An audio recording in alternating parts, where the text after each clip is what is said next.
Welcome to Research in Occupational Therapy, OTD 550. Katie Polo and I are going to be your instructors in this course. I'm Dr. Brenda Howard. Please call me Brenda. And I know that research is not considered the most exciting topic by everybody. Not everybody nerds out on it like I do. And I will tell you that I was not in the position of loving research when I first started out in occupational therapy. But what changed my mind? It's because I was able to see how research is totally transforming the field of occupational therapy one study at a time. Research is complicated and it's frustrating, but it's also about understanding and creating new knowledge in occupational therapy.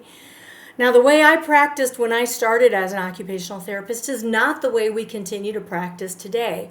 Why? Because new research has shown that there are better ways of doing things, better ways of getting results with our clients, better ways of acting as occupational therapists to engage people in occupation, better ways of using occupation as a means to get people from point A to point B to see them succeed at the things that they want to succeed at.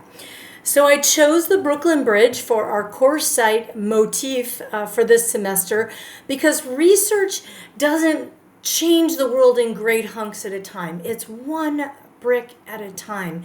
And we get one piece of new knowledge and another piece of new knowledge, and we start to put them together, and it starts to look like a bridge to something new, or a gateway to something else, or a house where we can make a home for our clients. So what I mean when I say research isn't dry, boring, and yes, there's a lot of dry, boring steps to get there, but it's transforming the field of occupational therapy, and you get to be a part of that by being a part of this class, by being a part of your research group, by investigating the literature, and by looking toward what research can do in the future for occupational therapy. So I hope you get just a little bit excited about it, or at least appreciate why other people can get excited about occupational therapy, even if it's not your most favorite topic. So what's the purpose of this class? So you all may know by now that we have these things called ACODE standards that are our objectives that we have to meet in order to show that we are educating you in the best way possible in order to become occupational therapists. We have three main objectives for this course, and they pretty much boil down to: 1, learning how to review the literature; 2, understanding qualitative and quantitative methods and what they mean; and 3, understanding research ethics. And we have lots of assignments and projects and even tests and quizzes that help build on our knowledge, like those bricks, to get us to that point where we can understand about literature, understand about research methods, and understand about the ethics involved in research. Now, you may have some understanding of these things already from undergraduate, and that's great. We're going to build upon that. We're all going to be coming into this class from different points. There may be some of you who don't understand research at all, some of you who are a little scared of it. Let me tell you what research isn't. So many times in popular culture today, people will say, I'm going to research about what Meghan Markle is doing right now. And they'll pick up their phone and they'll go to the Google and they'll be like, okay, now we're going to research. Nope. That is not researching. We have so much information at our fingertips just with our phones these days, but it isn't research when we're looking up other people's knowledge, or when we're looking at, say, pieces of information that aren't necessarily verified. So how do we know something is true? How do we know something is valid? How do we know something is reliable? That's where looking at a critical appraisal of the research comes into play. And it's looking at, is it peer-reviewed? Has it been checked out to start with to make sure that it's something worth reading before it ever gets into my hands? And can I critique it in terms of its quality? And that's a lot of what we're going to be doing at this class. We're going to be looking up research, up literature studies. We're going to be looking at how these things pertain to occupational therapy, what are the bits that we can glean from it, and how much of a grain of truth can we take from each of those articles. And if you're feeling like, I don't really know how to do that, That's one of the reasons why we have to delve into some of that stuff that seems a little more boring, because once you read it, once you understand it, and then you can pick up an article and go, oh, I know that when there's only 15 participants in a study, sure, it might create a little piece of information for us, but it's not reliable enough for me to say, oh yes, this is the intervention that I should use. I need to pull in other pieces of literature as well and look at the whole of what's out there to understand if this is the appropriate way to do things. We can also look at pieces of information that are not just in the literature, but they also come from our clients. What are the things that we're assessing people with? What are the tools that we're using? What are the bits of information that we get from that when we're doing our assessments and evaluations in occupational therapy? Are those valid and reliable instruments that we're using in order to gain that information?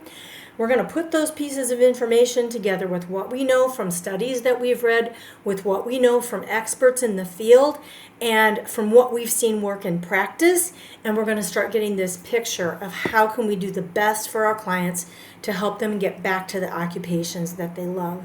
So while the pieces of this may not seem the most exciting, they're things that are going to be beneficial for all of us in the future as occupational therapy practitioners.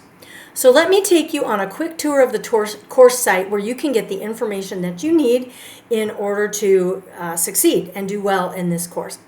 First of all, there is a tab called Welcome and Syllabus, and hopefully you're already there because that's where I'm going to house this video. And if we click on that, hopefully we'll be able to see. Then we can go to this Welcome to Research Methodology tab, and we are on the page where you can find this video, and you can also find the syllabus. The syllabus is your one-stop shop for everything. Want to know when the entry ticket quizzes are due? It's in the syllabus. Want to know what assignments you need to do and how much they're worth for the grade? It's in the syllabus. Want to know which entry ticket quizzes are due on Wednesday and which ones are due on Monday? It's in the syllabus. Want to know which lectures are going to be online? It's in the syllabus. Want to know how to be successful at the assignment that you have, say the presentation that we have at the end of the course? It's in the rubric. It's not in the syllabus. So for this, we're going to go back to our course home, and we'll wait for a moment for that to load. Then we are going to go to rubrics, and under rubrics you can find the rubrics for all the big main assignments that we're going to do. There's a place where there's a link to them on the web pages, but then you can also get a PDF version of the literature search table rubric, of the research project presentation rubric, and of the CAT template rubric. So each of those things you're going to be able to find if you want to know more about each assignment. That's under that tile or the card that's called the rubrics card. If you want to know what's going to happen weekly, the best place to go to that is going to be under the lessons. So I'm going to have the lessons unfold weekly, and I have a page for each of those lessons. And so if you go to this card or tile that's called lessons and open that up, you'll be able to see each week unfold.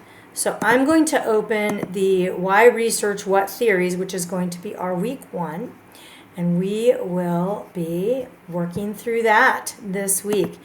In each of these weekly lessons, you'll find the learning objectives for the week. You'll find the reading assignments, and notice we do have some readings before our first day of class. You'll find the entry ticket quiz information, which is going to be in ExamSoft. So we're going to get familiar with ExamSoft. You'll find the password, which is usually entry ticket and plus the number of whichever week it is. You'll find the PowerPoint for the week. That is under this link right here.